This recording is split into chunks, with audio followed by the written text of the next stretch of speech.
I'm Timothy Vigil, and this is Just Another Word, the Word of the Day podcast for storytellers. Episode 37, Hegemon. A leading or paramount power, a person or state that exercises dominant influence or authorities over others. The Emperor from Star Wars, Sauron, the Lord Ruler, Caesar. We are obsessed with stories about people who have gained control, not just over a city or a small group, but over empires, over worlds, over swaths of history. Today, we look at the peak of the pyramid. We look at the hegemon. The hegemon is one of the most useful archetypes we have. They are the person who is not content to stop with some power. They want all the power. Whether their authority comes from strength, from birthright, divine mandate, or even election, the hegemon believes it is their fundamental right to rule.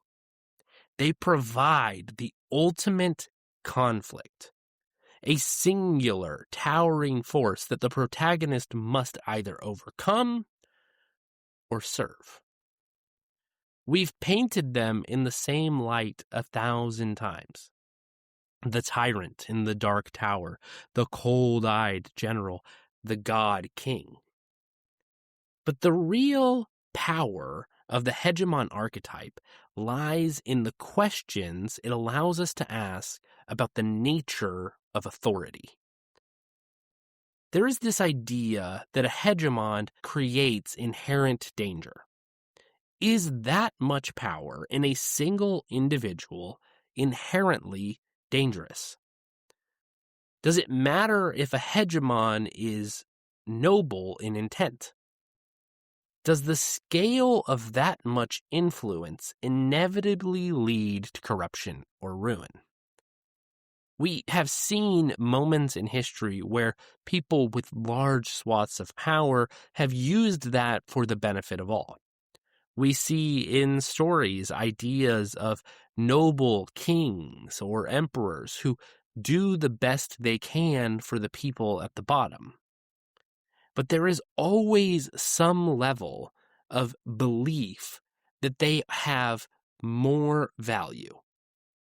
Whether that belief is from themselves or from the people around them, a hegemon creates the idea that somebody is above or somebody is the greatest. But can we twist the trope? Is there a world where a supreme leader could be anything but a tyrant? Could a person maintain total control while preserving all of the humanity of everyone beneath them? Could a hegemon be benign? I'm not really even sure, but I do think it is something we can explore in stories. We can look at the way that a total supreme leader is and see what would happen if they were focused solely on helping those beneath them.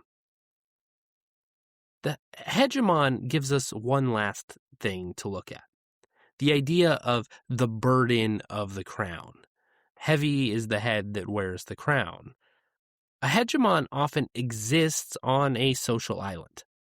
If they are truly a paramount power, if they are truly the supreme law of the land, if they truly have authority over everyone and everything, then they are entirely alone. You could explore that isolation and turn a villain or a primary protagonist into a character study of loneliness and the tax of authority. We have seen this before in narrative, stories that focus on looking at the way that too much power crushes the person at the top. But we shouldn't allow this to let those people off. One of the key things about a hegemon is the desire for power. Whether that desire was their own or they are the child of someone who desired that power, or the grandchild. Somebody did consolidate the power. So we do have to address that. You cannot have a hegemon who's sitting at the top and is purely 100% noble. If their goal was pure nobility, would they not in some way set down that power? Can someone at that very top not want that power? We walk this dangerous line because we look at the real-life burden of power and how those who often seek it don't necessarily deserve it. A hegemon is an interesting character because they have so much authority, they never need to shout to be heard. Their voice is characterized by a terrifying certainty. The voice of someone who has forgotten what it feels like to be told no. The voice of someone who is certain that they are always right. Someone who may ignore facts or may believe that what they say is in fact the truth. If someone is like this, they are a tyrant. Plain and simple. The basic example is the ultimate ruler who claims that they are the law.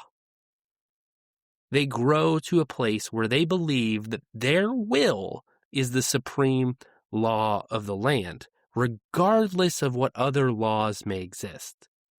And the real danger comes because they are empowered to that rule by those beneath them and by those who benefit from their rule.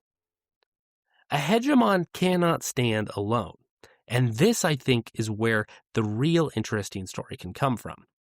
A hegemon relies on the people beneath them. They rely on their advisors. They rely on their sycophants, and they rely on the populace believing in them or being suppressed by them.